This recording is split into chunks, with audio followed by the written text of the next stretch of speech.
Hello class, in this video I will be discussing the lesson 2 for module 6, which is all about the first method for straight depreciation, which is straight line method. Okay, so sa straight line method, meron tayong 3 formulas. Pag kukunin natin yung annual depreciation, that would be D is equals to the first cost minus the salvage value over the economic life. Okay, total depreciation after X years, of course, yung annual depreciation times how many years. Okay? Book value naman is, book value is equivalent sa first cost minus the depreciation for how many years. Okay? Okay. So, let's proceed to the first example. A machine has an initial cost of 50,000. So, meron tayong first cost here. This is our first cost and a salvage value of 10,000. Okay? Ito yung salvage value after 10 years. Okay? 10 years is the economic life. What is the book value after 5 years using straight line depreciation? So, ang hinahanap is the book value after 5 years. So, first, kunin muna natin yung, 'di ba, ang book value is equivalent sa first cost minus the depreciation in how many years. So, kunin muna natin yung, actually, pwede na natin siyang irekta. So, first cost is 50,000. Okay. Minus, ang depreciation is, di ba, first cost na 50,000 minus the salvage value, which is 10,000 over the economic life, which is 10 years, times how many years? That is 5. Okay, so ang book value natin dito is equivalent to 50,000 minus 50,000 minus 10,000 over 10 times 5. Okay. So that is equivalent to 30,000. So the book value after 5 years is 30,000. Ma'am, ano po ba yung book value? After 5 years, ganito mo presyo siya ibenta. Okay? Worth 30,000. Yung dating 50,000, after 5 years is 30,000. Okay? Para din siyang salvage value, pero kasi pag sinabi mong salvage value is na andun na siya dun sa economic life after 10 years. Kaso dahil less than 10 years pa naman ito, mabebenta mo siya ng 30,000. After 5 years, mabebenta mo siya ng 30,000. After 10 years, 10,000 na lang siya. Okay? So, that is the meaning of book value. Yan ang difference ng book value sa salvage value. Salvage value is na-serve na niya yung economic or economic life niya. Okay? Sa book value naman is meron pa siyang mataas na value. Okay? So, let's proceed to example number 2.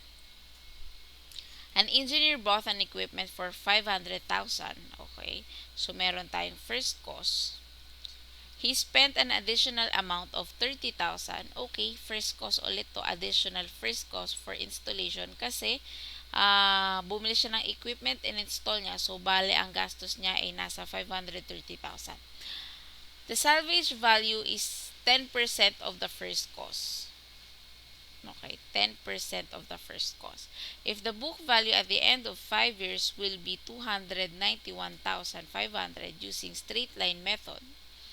So binigay niya yung book value at the end of 5 years. That is 291,500. Compute the useful life of the equipment. So, ang hinahanap natin dito is N. What is N? Okay?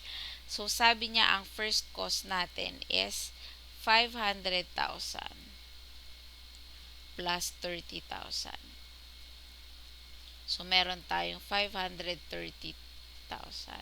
Tapos, ang salvage value daw ay 10% ng 530,000. Okay? So, meron tayong 10%, meron tayong 53,000. So, ang book value daw at the end of 5 years is 291,500. Ang book value ay equated sa First cost, 530,000 minus first cost na 530,000 minus salvage value na 53,000 over n times 5. Okay, so now what is n?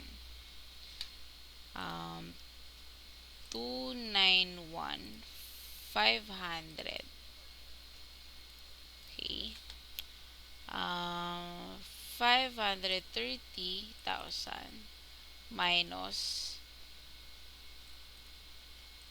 530, 123 minus 53, 123 over alpha x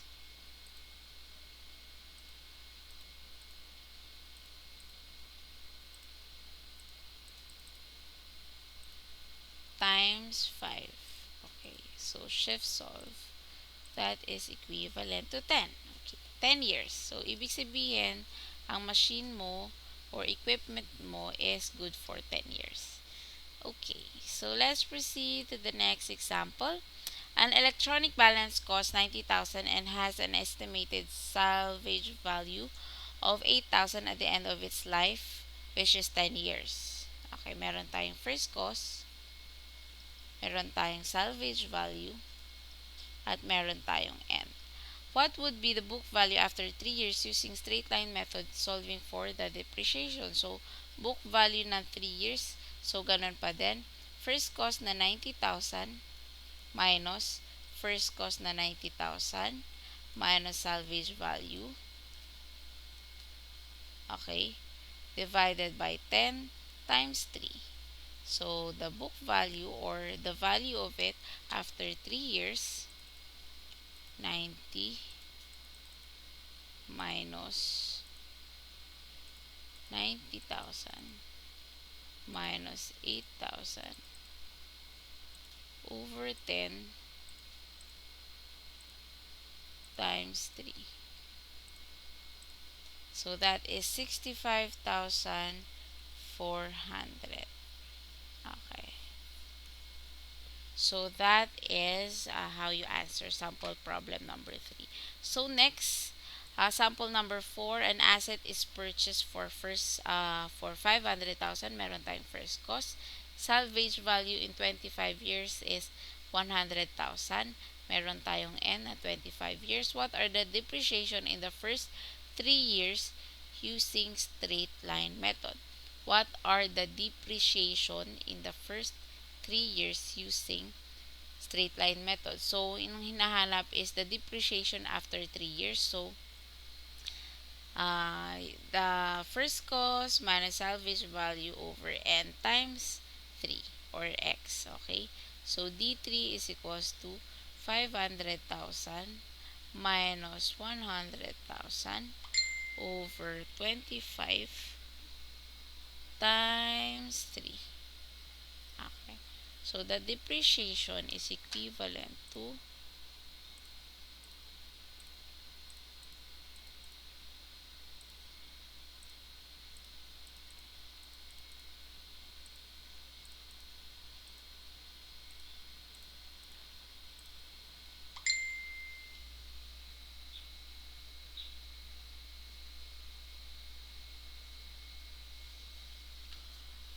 48,000.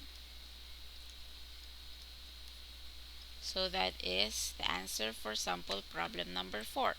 Now let's proceed to sample problem number 5.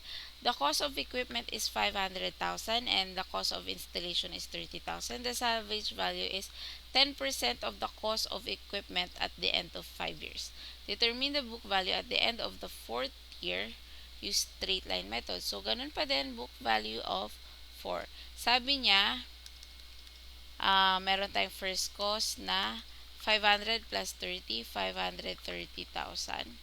The salvage value is 10% of the cost of equipment. So, salvage value is cost of equipment na 500,000. So, meron tayong 50,000. Okay? Hinahanap is book value of 4 years. So, simple lang ulit, 530,000 minus 530,000 minus 50,000 over um, 5 times 4. Okay? So, BV4 is equivalent to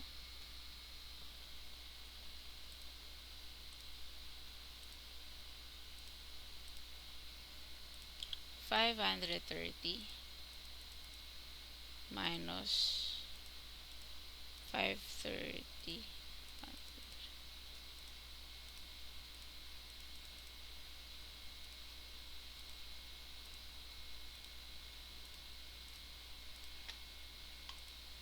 146,000. Okay. So this is the final answer for sample problem 5. Okay. So sample 6. An engineering firm purchased 12 years ago a heavy planner for 50,000. Okay? 50,000. As the life of the planner is 20 years, a straight line depreciation reserve has been provided on that basis. Now, the firm wishes to replace the old planner with a newly designed planner possessing several advantages. It can sell the old planner for 10,000. The new machine will cost 70,000. How much new capital will be required to make the purchase? Okay. It can sell the old planner for 10,000. Okay. Sabi niya, an engineering firm purchased 12 years ago a heavy planner for 50,000. As the life of the planner was 20 years, a straight line depreciation reserve. Okay, so ibig sabihin pinaghandaan nila. Okay, nag-ipon sila according dun sa straight line depreciation. So, bibenta daw nila yung planner ng 10,000 at kailangan nilang bumili ng 70,000 worth of new machine. So, magkano yung idadagdag? How much new capital will be required to make the purchase? Okay. So, pag kinompute natin yung book value, okay, straight line depreciation. Okay. Pag kinompute natin yung depreciation niya ng uh, 12 years, okay? 'Di ba? First cost 50,000 minus salvage value na wala siyang sinabing salvage value. Okay? Wala. So 0 over 20 times 12. Okay? Kasi dito nila binase yung ipon. So compute natin 'yan kung magkano na yung naipon nila. Divided by 20 times 12. So, meron na silang ipon na 30,000. Okay? Ngayon, mabibenta pa nila yung luma ng 10,000. So, ang pondo na nila ngayon is 30,000 plus 10,000. Yan yung available nilang pera. 40,000. Okay. Dahil 70,000 yung worth ng new machine, magkano pa yung kailangan nila? So, 70,000 minus 40,000. So, that is 30,000. Ito pa yung capital na kailangan nilang idagdag para makabili ng new machine. So, that is the final answer for sample number 6. So, let's proceed to sample number 7. The purchase of a motor for 6,000 and a generator for 4,000 will allow a company to produce its own energy. The purchase of a motor for 6,000 and a generator for 4,000 will allow a company to produce its own energy. The configuration can be assembled for 500. The service will operate for 1,600 hours per year for 10 years. The maintenance cost is 300 per year and cost to operate is 0.85 per hour for fuel and related costs. Using straight line depreciation, what is the annual cost for the operation? There is a 400 peso salvage value for the system at the end of 10 years. Okay. Sabi niya, at the end of 10 years, yun yung economic life niya. Okay?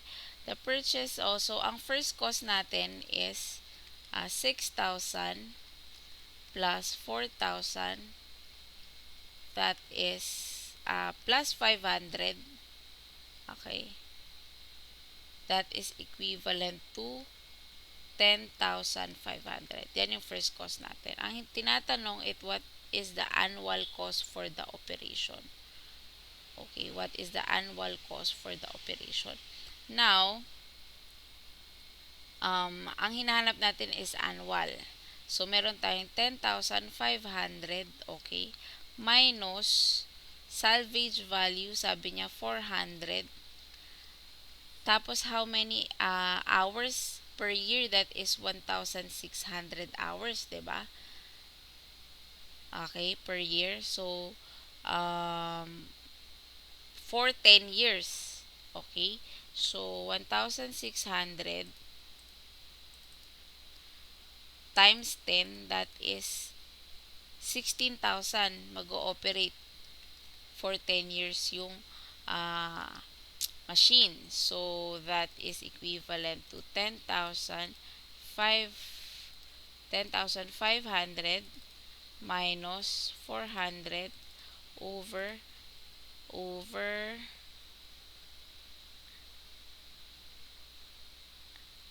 16,000. Okay. That is equivalent to, ay sorry, tama ba?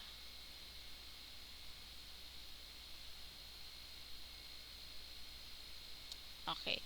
So, ang depreciation niya annually is per hour to is 0.63125. However, gagamitin siya for 1,600 hours sa isang taon, 'di ba? Kasi ang kino-compute natin is annual. So, 1,600. So, meron kang gasto sa depreciation na 1,010. Now, meron pa siyang maintenance cost per year na 300. Okay. At cost to operate is 0.85 per hour. Okay. 0.85 sa isang taon, 1,600 hours mo siyang gagamitin. So, ipa-plus natin yan. Plus 300 plus 0.85 times 1,600. Okay. So, ang gastos mo per year ay 2,670. Okay, yan yung ginagastos mo per year para ma-operate yung motor. Okay? To produce energy. Ulitin natin. Meron tayong first cost na 10,500. Ma'am, bakit nyo po dinivide ng 16,000? Kasi 16,000 yung economic 16,000 yung economic life niya in hour yung unit. Ngayon, dahil annual yung gagamitin natin sa isang taon, meron siyang 1,600 hours. So, tinimes natin siya sa 1,600. Okay? And then, ito yung sagot niya. May gastos ka pa na 300 per year at saka 0.85 per hour for fuel and related costs. So, 1,600 hours times 0.85. So, ito na yung total annual cost to operate. Okay? So, that is how you answer sample problem number 7. So, that ends our lecture for lesson 2. Thank you very much for listening.